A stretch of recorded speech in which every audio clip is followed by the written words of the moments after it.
खबर आपको दें कि बैरून मुल्क मौजूद साजिश और इंतशारी टोले का एक और अहम कारंदा बेनकाब हो गया। अकबर हुसैन 9 मई वाकयात के दौरान अवाम को इंतशार और शर पसंदी पर उकसाता रहा। आपको अपडेट कर रहे हैं इस हवाले से कि अकबर हुसैन 9 मई वाकयात के दौरान अवाम को इंतशार और शर पसंदी पर उकसाता रहा। अकबर हुसैन माजी में फौज का हिस्सा रह चुका है और अकबर हुसैन पाक फौज का नाम इस्तेमाल करके फौरन फंडिंग में हिस्सा ले रहा था। आपको अपडेट कर रहे हैं इस हवाले से कि बैरून मौजूद साजिशी और इंतशारी टोले का एक और अहम कारंदा बेनकाब हो गया। अकबर हुसैन 9 मई वाकयात के अवाम को इंतशार और शरपसंदी पर उकसाता रहा। अकबर हुसैन पाक फौज का नाम इस्तेमाल करके फौरन फंडिंग में भी हासिल करता रहा। आपको अपडेट कर रहे हैं इस हवाले से कि बैरून मुल्क मौजूद साजिशी और इंतशारी टोले का एक और अहम कारंदा बेनकाब हो गया। तफसील जानते हैं। ब्यूरो चीफ इस्लामाबाद इफ्तिखार शिराजी हमारे साथ मौजूद हैं।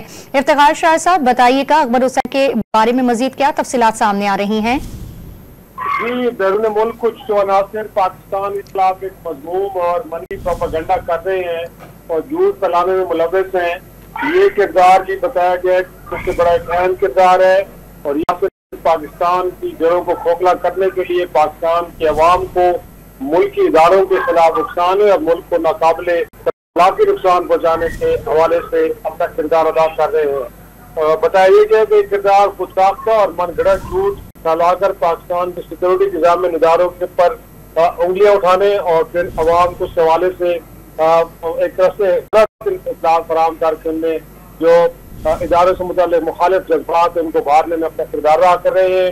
इन अनासर के साथ साथ जो बताया गया है कि अकबर हुसैन नामी एक भगोड़ा भी जिसको कहा गया है वो भी इस गिरोह का एक अहम रुकन है।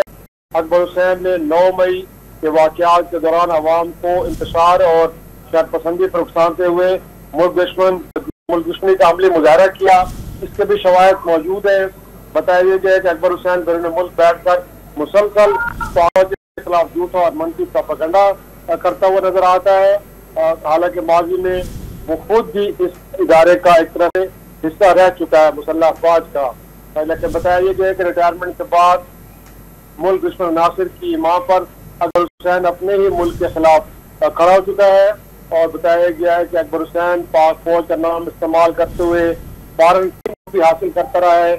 बताया गया कि इस हवाले से भी कुछ शवाहिद मिले हैं और अकबर हुसैन की जानिब से एक एक्स अकाउंट पर खैबर में बदमनी और सिविल वार की जो झूठी खबरें हैं वो शेयर की जाती हैं ताकि पाकिस्तान में इंतशार की कैफियत पैदा हो। बलूचिस्तान में होने वाले दहशतगर्दी के वाक़यात के इल्ज़ाम भी फौज पर लगाया जा रहा है ताकि लोगों के अंदर जो पाकिस्तान की फौज से मुताल्लिक़ जज्बात उनको और उभारा जा सके। बताया गया कि ये भगोड़े शरपसंद मुल्क दुश्मनी में इस हद तक गिर चुके हैं कि पाकिस्तान के खिलाफ भारतीय जो प्रोपेगेंडा है उसको भी ये शेयर करते हैं और उसके लिए भी आलाकार के तौर पे किरदार अदा कर रहे हैं। अकबर हुसैन पर बताया गया कि गद्दारी और फॉरेन फंडिंग पर काम करने के बाद के बेशुमार शवाहिद मौजूद हैं और ये साबित भी हो चुके हैं। और कहा यह गया है कि अकबर हुसैन को अवाम को फौज के खिलाफ बगावत पर उकसाने से मुतालिक ऑफिसर्स एक्ट के खिलाफ वर्जी पर सुनाई जा चुकी है, लेकिन खुददारी की बात मुल्क से बाहर है, इसलिए इसका अमल दरामद नहीं हो पाया। अकबर हुसैन को बगावत दहशतगर्दी तशद्दुद पर उकसाने की पादाश में मफरूर करार दिया जा चुका है और बताया गया है कि अकबर हुसैन की मुल्क दुश्मनी पर इसके खिलाफ सख्त से सख्त कार्रवाई की जाएगी और इस हवाले से जो जरूरी इक़दाम हैं वो किए जा रहे हैं। जी, तफसील हमें अपडेट कर रहे थे इफ्तिखार शिराजी, आपका बहुत शुक्रिया।